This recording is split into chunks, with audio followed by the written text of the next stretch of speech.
more expensive. A 4-state veteran of the trucking industry explains what he thinks that means for you and me, coming up. Also, state officials from Missouri and Arkansas celebrate the completion of an I-49 project. The 4 states' most watched news starts now. Thank you for joining us tonight. I'm Jordan Abbey. The Crawford County Sheriff's Office and the Barton County Sheriff's Office arrest 2 car theft suspects after a chase. The chase started in Crawford County and ended in a field on Highway O in Barton County. A man and woman were arrested. Police say the car was stolen out of Joplin. We're awaiting more information and we'll have that for you when that information becomes available.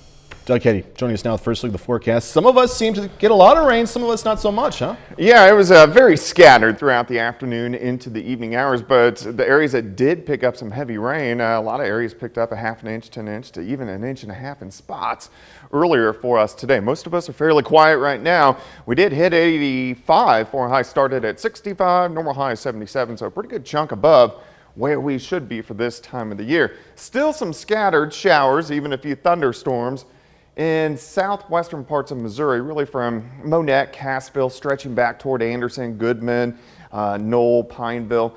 But we are going to see a few more popping back up as we go through the overnight hours tonight. Of course, we're going to look at that here in just a bit. Doug Ketty, thank you.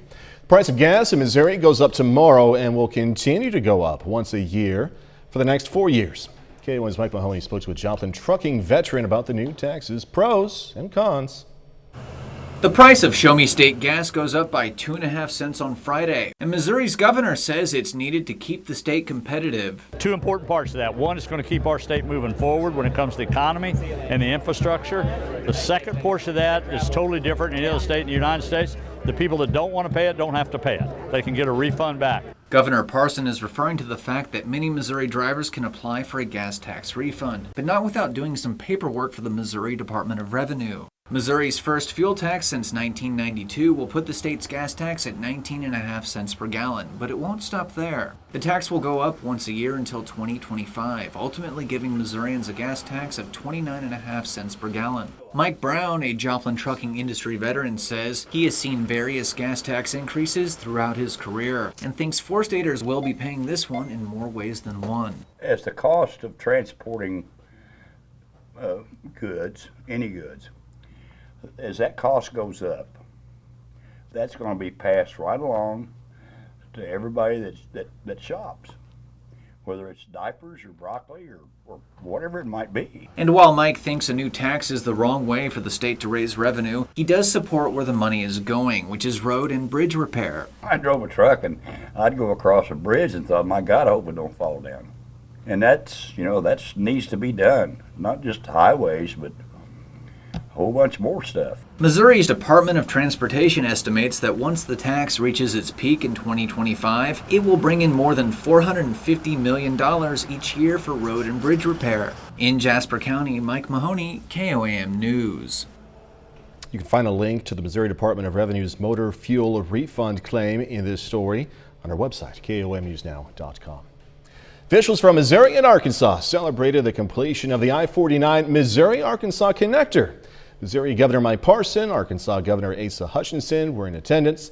The connector was a project 25 years in the making. It relocates the 4-lane divided highway to the west of the existing U.S. Route 71 and adds an interchange at Route 90 west of Jane, Missouri.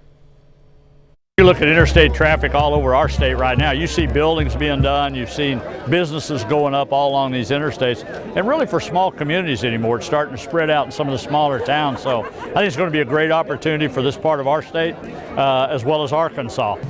The connector will officially open for the public tomorrow. Cox Health is having career fairs in Springfield, Branson, Monette, and Lamar. Cox-Barton County will hold its fair October 8th from 11 in the morning until 1 p.m. and Cox-Monette will have a career event October 25th from 11 in the morning until 1 p.m. Cox now has a $15.25 starting wage. We increased our minimum wage to $15.25 an hour to be more competitive in the market, and that helped quite a bit. So normally we see staffing issues or struggles with more clinical positions. But I would say that frontline positions have become more difficult to fill, just like pretty much all industries, it seems like. You can visit the Cox Health website for more information. Jasper County Health Department reports one more death being attributed to COVID-19. The patient was a man in his 70s. This brings the county's total death counts to 217. As the new COVID surge intensifies, mask and vaccine mandates are being more common, with most legal challenges being dismissed in the name of public health. Fox News correspondent Brian Yennis has more now from New York. Health officials are scrambling to get COVID vaccine shots in arms, with the U.S. still averaging more than 112,000 new cases every day. Big cities are now increasingly turning to vaccine mandates as the best way to encourage holdouts. New York and San Francisco already require vaccinations for most indoor activities, and now Los Angeles is poised to follow suit, with city councilors urging a yes vote on a mandate proposal there. We need both to limit transmission of the virus, as well as making sure that we do make it inconvenient for those who do not want to get vaccinated. More than a dozen states are also now mandating vaccines for healthcare workers, despite the risk of staffing shortages. And in Minnesota, 180 employees are suing to block those mandates. A lot of employers are nervous. How do we breach this subject with our employees? Meanwhile, on Capitol Hill, lawmakers are taking a look at mask and vaccine mandates for public schools, with reaction predictably split down party lines. Democrats criticizing governors who have banned mandates in schools, and Republicans criticizing those mandates as a power grab.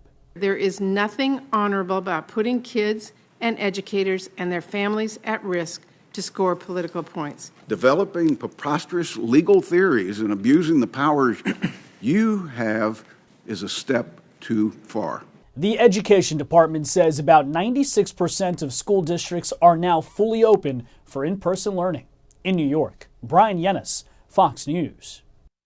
A memorable night on Capitol Hill. Congress temporarily holds off a government shutdown and a consequential vote expected to take place for a bipartisan infrastructure bill aimed at rebuilding the country's roads, bridges, ports. Progressive lawmakers are not planning on supporting the measure if they don't first pass a $3.5 trillion social spending package. Fox's Madeline Rivera picks up the coverage from Washington. Tensions are running high on Capitol Hill. All eyes are on House Speaker Nancy Pelosi to see when she'll put the $1.2 trillion bipartisan infrastructure bill up for a vote. It's been the week from hell, and it continues to be the day from hell. Progressives are threatening to tank the legislation if the $3.5 trillion climate and social spending plan doesn't pass first. Lawmakers are holding last-minute negotiations to get things lined up on the larger package to unlock the necessary votes on infrastructure. Working it out in public is always messy and usually unpopular. But that's the way the legislative process works. Earlier in the day, moderate Senator Joe Manchin, who warned about the U.S. developing a, quote, entitlement mentality, said he'd be willing to support a $1.5 trillion bill. I've never been a liberal in any way, shape, or the form. A number some liberal lawmakers scoffed at. His number, is that sufficient for the both of you? For 1 year? The fate of President Biden's agenda now in question. And it will certainly make it a lot harder for Democrats going into the midterms to preserve our majorities in the House and the Senate. Separately, the president signed a short-term spending bill avoiding a government shutdown, but there's still no clear plan to address the debt limit, with the country facing the risk of default if the debt ceiling isn't raised or suspended by October 18. In Washington, Madeline Rivera, Fox News. KOAM News at 9 on Fox 14 takes this time to honor another four-state hero.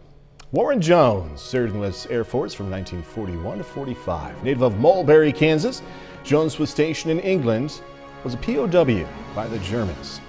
We are proud to thank and salute Sergeant Warren Jones. He's tonight's four-state hero. Doug is next with a complete look at the forecast. Later in sports, going to hear from both the Pittsburgh State Gorillas and Missouri Southern Lions on preparing for a big crowd for Saturday's rivalry game.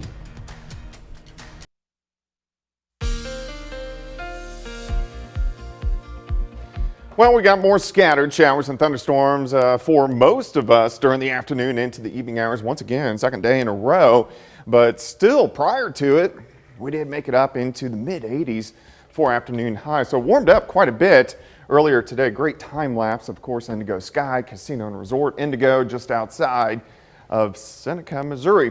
Most of the action now has pretty much been winding down. We still have scattered showers and thunderstorms, extreme southwestern Missouri, and then once you get into northwestern parts of Arkansas, and a few little spotty guys, which have popped up on the Kansas side. But this is mainly just light to moderate rain, really from Neosho down toward Pineville, over toward Cassville, and then into northwestern Arkansas. And then you can see a couple little tiny guys popping up. This will continue to decrease, but we could still see a few random little pop-up showers, maybe a random thunderstorm as we go through the overnight. Here's Berry County, Benton County, McDonald County, southern parts of Newton County, and then it stretches west into northeastern parts of Oklahoma. But if we go through time, few hit and miss little guys trying to pop up for us during the rest of the overnight hours, and then after midnight it gets pretty quiet out there. There's not going to be much out there as we go through the morning hours. Now, I really think most of tomorrow fairly dry, but we are going to see a few random storms again as we get late into the daytime hours. Look at our temps right now. Pretty comfortable, upper 60s to near 70 degrees across the board. Looks fine. 7th and range line currently outside, sitting at 70. Winds are calm, humidity of course high. Could get a little bit of patchy fog just due to really no wind and a lot of moisture on the ground. And we're going to see that over the next couple nights. Here's our storm system. See the spin way out across the four corners of the U.S. So it keeps sending energy toward us. Until this spin passes by, we're going to have those chances for rain. That's going to take about 2 more days, about 48, 50 more hours. We're going to have hit and miss showers and thunderstorms across the region. For the rest of the overnight hours tonight, again, just a random hit and miss storm. I think most of the morning looks good. Let's go into the afternoon. You can see a few hit and miss random storms popping up. Hopefully we'll get most of the high school football games in with no issues. 65 to start, 79 by noon. High temp, I think we'll go back into the 80s during the afternoon hours. Some hit and miss storms again tomorrow evening, tomorrow night, and then as we go into Saturday, a pretty big batch of rain is going to roll in. This is going to be late morning into the early afternoon, and then it'll start to taper off late in the day on Saturday, but we could have a decent stretch of rain on Saturday, which kind of stinks. It's the weekend. Rainfall amounts over the next couple days, very scattered. A lot of areas could pick up an additional ½ inch to an inch of rain over the next few days. 82 tomorrow, 76 Saturday, 78 Sunday. Sunday looks fantastic. And really most of next week looks pretty good. Nice fall-like temperatures for the first week of October. Yeah, isn't that neat? Mm-hmm. All right. Doug Hay, we'll see you a little bit. Thank you so much. Coming up, how much Facebook knew. Facebook's head of global safety grilled by lawmakers over the social media giant's protection of kids online and what they knew about how their platforms were impacting young teens and kids. I'm Lauren Blanchard in Washington with more on the tense hearing coming up. The head of global safety for Facebook was in the hot seat during a hearing on Capitol Hill. Lawmakers from both parties blasted the social media giant for what they say was a major downplaying of their own research into how their apps affect young kids' mental health. Fox News correspondent Lauren Blanchard is in D.C. with more.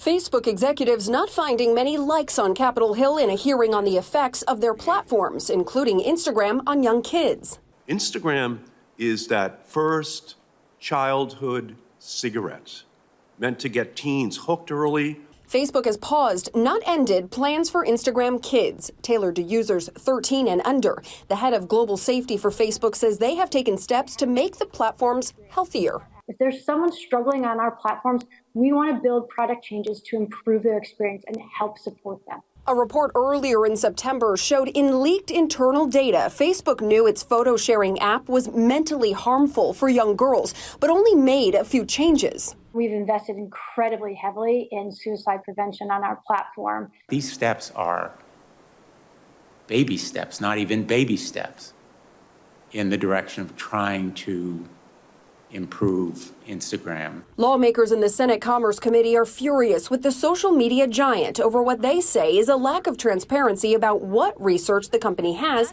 and what they've shared publicly. What are you keeping secret? Because you're telling us if only you knew the full research, and then at the same time you're not releasing the research. So which is it? Accusing them of cherry picking.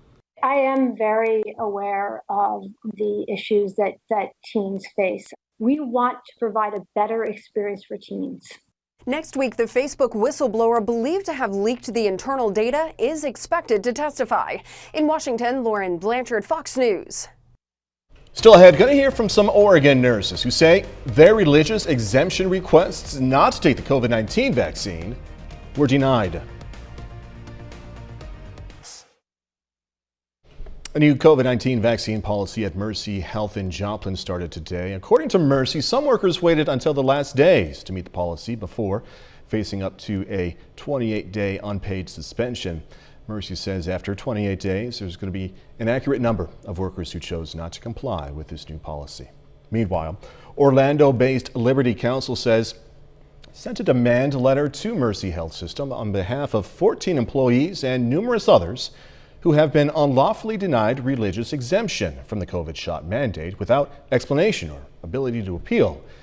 This statement does not single out Mercy Health Joplin. The statement from Liberty Counsel says these employees have sincerely held religious beliefs that life is sacred from the moment of conception, and all 3 of the currently available COVID injections are produced by, derived from, manufactured with, tested on, developed with, or otherwise connected to or associated with aborted fetal cell lines. We want to note fetal cell lines were used during the research and development of the Moderna and Pfizer vaccines, but not production. Johnson & Johnson uses them during production for its vaccine. We also want to note the Southern Poverty Law Center lists Liberty Counsel as a designated anti-LGBTQ hate group.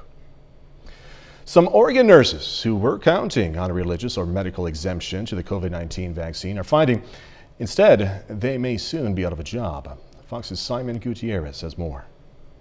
The nurse we spoke with says she's been placed on administrative leave and expects to be terminated after 40 years in the healthcare field. As for Legacy, they're not saying much. An email dated September 27th informed Hildy Espino that her request for a religious exception to Legacy Health's vaccine requirement has been denied. Looking at that letter, I was appalled that I wasn't approved. A registered nurse, Espino says she's been with Legacy since 2015. She says she feels that taking the COVID-19 vaccine is against her religious conscience. I believe that I had used scripture and created an argument that was understandable, genuine, and that would be judged according to my religious beliefs, and I had faith in the system. Espino isn't alone in seeing her exception request denied. According to the Oregon Nurses Association, other Legacy nurses are reporting what they call blanket vaccine exception rejections, with nurses at Legacy Silverton Hospital saying every religious exemption request in the hospital's labor and delivery department has been denied. It feels wrong. What is being expected of us, and the huge losses we're taking. For its part, Legacy says that it has completed a thorough review of all employee requests for vaccine exceptions. In a statement, a spokesperson said Legacy's #1 priority is patient and employee safety. In anticipation of the potential impact to our staffing, Legacy has developed a series of contingency plans across all of our facilities to minimize the impact on patient care. Espino, meanwhile, says hospitals were already short-staffed before the pandemic, and losing more nurses now because of a vaccine mandate will only make things worse. Making a huge decision like this as a healthcare institution is going to have huge impact on patient care. We asked Legacy what the threshold was for either denying or approving an application for a vaccine exemption, but they didn't respond. The Oregon Nurses Association says that any nurse who's concerned about a rejected application for an exemption should contact the Bureau of Labor and Industries and file a complaint. Coming up, going to check out some kids' toys that have a good chance to be popular this holiday season. Holidays may be a few months away, but some stores are releasing lists of what they expect to be popular toys. Walmart's list include a Rubicon ride-in Jeep, Spider-Man web slinger. I know my youngest one, Ethan, would love that. Play-Doh kitchen set and more. Toys R Us and Macy's include an ultimate tie-dye kit, an on-the-go camper, Blue's Clues mailbox playset, and more. Just a reminder, shoppers are encouraged to start the holiday cheer and shopping early this year to avoid potential shipping and supply issues. I love how the script says start your holiday cheer earlier, because we all know, shopping on Rangeline Road in Joplin Gets you in the cheerful mood for Christmas, doesn't it? 30 more minutes, news, weather, and sports coming your way. Carthage's Parks and Rec Department meeting with the public on the future of their master plan. Also going to hear about a fundraiser for the Hope for You Breast Cancer Foundation. Parks and Rec Department for the City of Carthage tonight met with the public to discuss the future of the city's parks. The meeting was meant to gather public input on the department's master plan titled Our Town, Our Time. Some of the ideas discussed tonight include an expanded farmers market at Central Park, a contemporary aquatic facility, and new designs at some city parks. It's not as much, here's what we're doing. It's here's what all of the information tells us. Here's what all of our meetings tell us. Now here's our concept designs and how do you feel about it? There's still time to give us some input before we make a final recommendation. The ideas presented tonight come from a survey of residents done last year. Soroptimist International of Joplin is celebrating its 100th anniversary. There was ribbon cutting at the Joplin Area Chamber of Commerce today. Soroptimists work towards strengthening the community and equal opportunities.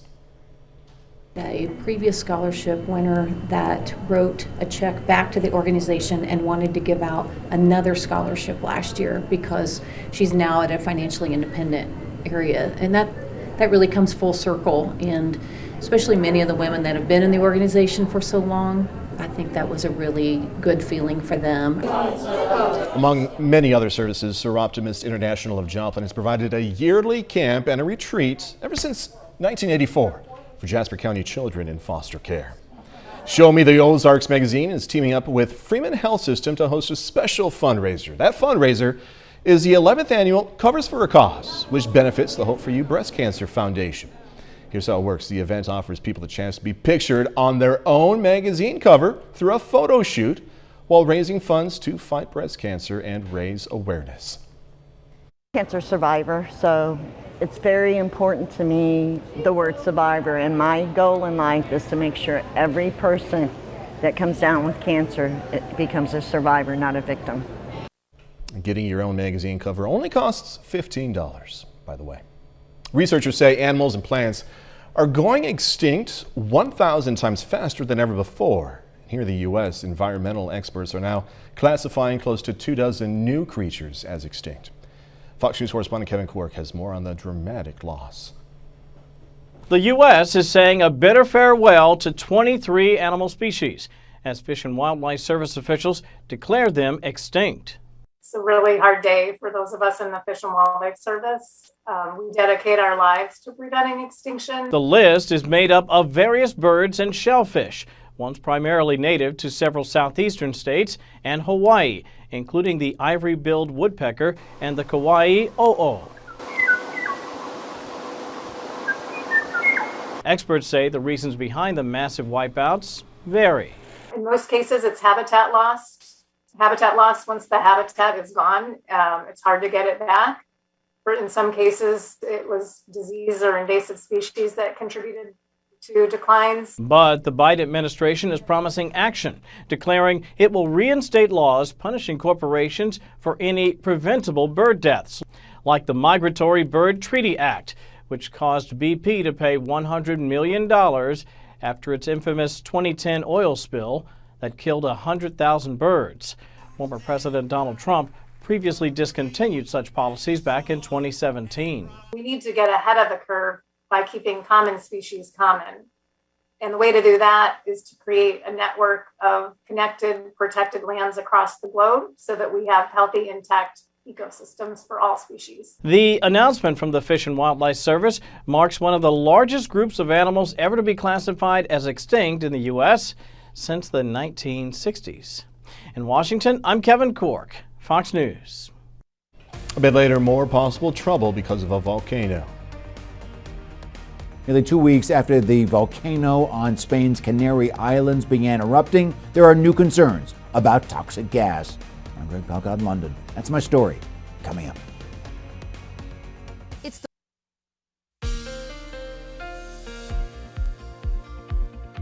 Well, we've gotten some scattered showers, even a few thunderstorms for us during the afternoon into the evening hours. Over the past couple days, we've had some rain across the region, but most of this has been winding down, at least over the past couple hours. Nice shot. This is Indigo Sky Casino and Resort. This is a time lapse for you as we go through the daytime hours for us today. Again, a lot of clouds, very similar to yesterday with those scattered showers and thunderstorms across the region. Not a lot right now.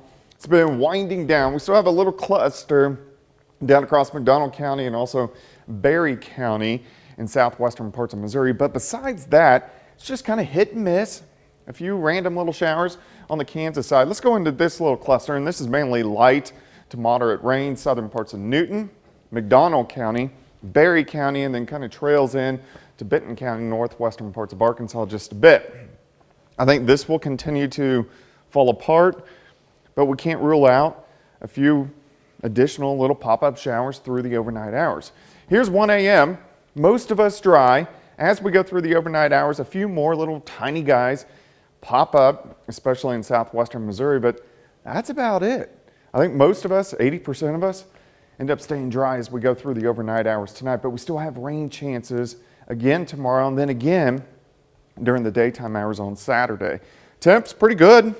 Most of us upper 60s to near 70 right now. And if we look outside, this is 7th and range line looking off toward the northwest. 69, pretty much calm winds. Humidity is up there. It's 96%. So when you have really no wind, but that much moisture on the ground, you're going to get some patchy fog, and that's what we're going to see through the overnight hours tonight. Here's the culprit, upper level low, 4 corners of the U.S. Until that spin passes us, we're going to have chances for rain. And it's going to take about 48 hours to do it, so we're going to still get a few scattered thunderstorms tomorrow, but definitely on Saturday, which kind of stinks heading into the weekend. Let's go through time. Here's tomorrow morning, most of us dry. During the afternoon, we'll get a few additional pop-up thunderstorms. I don't think it's going to be a huge deal, and it's not going to be as widespread as what we saw today. 65 to start, 79 by noon, back into the 80s once again tomorrow afternoon. Tomorrow night, a few additional scattered thunderstorms. Of course, we got high school football tomorrow evening. Right now, I think majority of the games are going to be okay, but we'll keep our eyes on this as we go into tomorrow. And then on Saturday, we start the day, we're dry, and then here comes a big batch of showers, thunderstorms, late morning, at least through half the afternoon. So Saturday is going to be a fairly wet one across the region. Also rainfall, a lot of areas are going to pick up an additional half an inch, maybe an inch and a half of rain as we get additional showers and thunderstorms the next few days. 82 tomorrow, 76 Saturday. Sunday looks fantastic, 78, partly sunny. Sunday does look awesome. Yeah, looks really good. All right, Hetty, thanks so much. Coming up in sports, Chiefs head coach Andy Reid preparing to face his former team with a career milestone on the line. Also, some Thursday night high school football in Pittsburgh with Colgan hosting the Southeast Lancers. Jacob Leonard joins us with that and more next.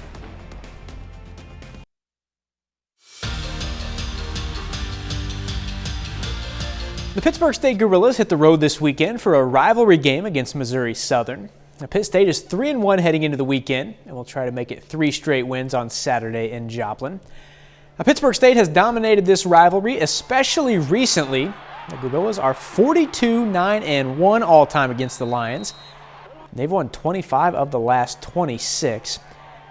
One of the best parts, of course, about the rivalry is the two schools are pretty close, so both teams will have plenty of fans in the stands Saturday afternoon. I know this rivalry runs really deep, and like you said, they're not far apart, so I feel like we're going to bring a lot of fans there, and we're going to expect them to really have our back. There's no way that we're going to have a hostile crowd at our house. Part of being a competitor is being able to do it on a stage, being able to use the crowd to your advantage, being able to use that as an added tool to hype you up.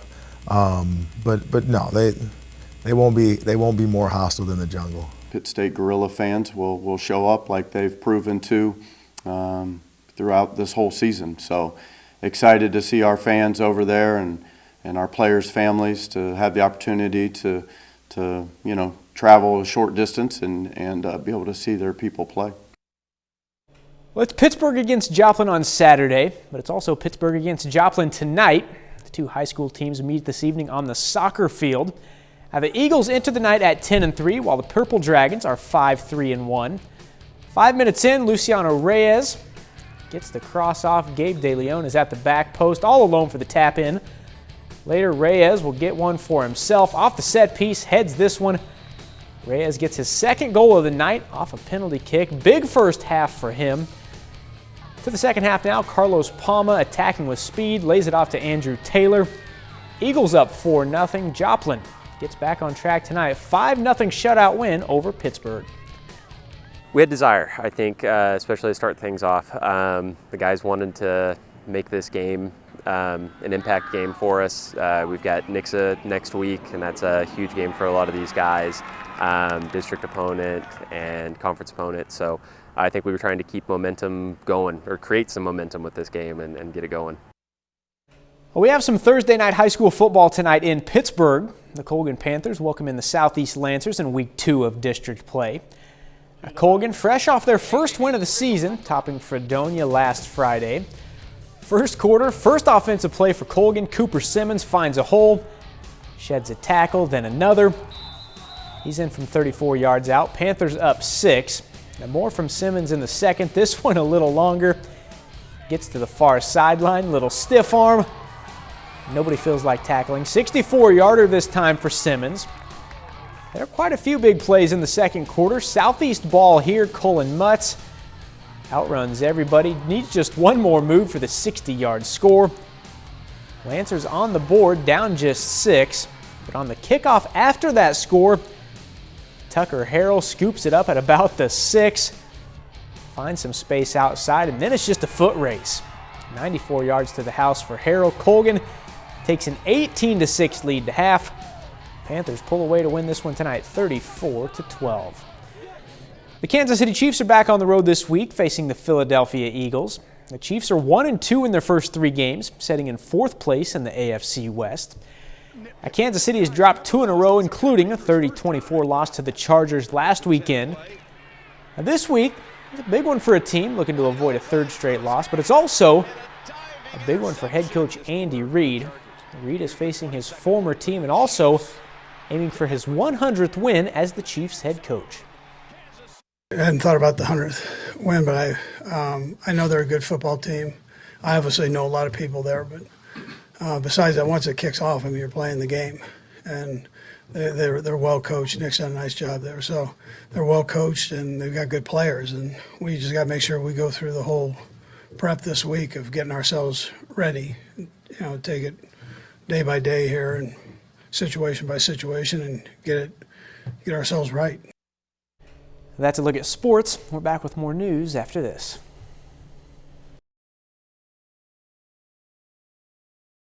Nearly 2 weeks after a volcano began erupting on Spain's Canary Islands, officials and residents now concerned about possible toxic gas as the lava reaches the ocean. Fox News senior foreign affairs correspondent Greg Pelcott has the details. New concerns on the Spanish island of La Palma nearly 2 weeks after a volcano started erupting, devastating parts of the island. The river of lava has now made its way to the Atlantic Ocean, creating new land formations as it cools. But experts warn when the molten magma flows into the sea, it can produce small explosions and create toxic gas, prompting officials to urge people on the western side of the island to seal their doors and windows and avoid being outside. On Thursday, firefighters testing the air quality as the lava continues to pour into the sea, creating a large plume of gas near the coast. Authorities saying as of now, the inland air is safe to breathe. The latest information we have is that the situation has returned to normal, but this does not mean that confinements or evacuations of areas are not being maintained and carried out as a preventative measure to avoid any undesirable situation. The volcano still spewing lava and thick clouds of ash, reaching roughly 4.5 miles into the air following the September 19th eruption. The lava flow wiping out hundreds of homes and forcing thousands to evacuate. Experts say it's still too early to determine how long the eruption will last. The eruption is not stabilized at all. There's a dynamic right now that is beyond our control, and therefore we continue to monitor and we're taking measures related to this process. Experts say that volcanic eruption, including earthquakes, lava flow, and toxic gas, can last for months. In London, Greg Palcott, Fox News. Next, a visit to Hollywood for a new one-of-a-kind movie museum.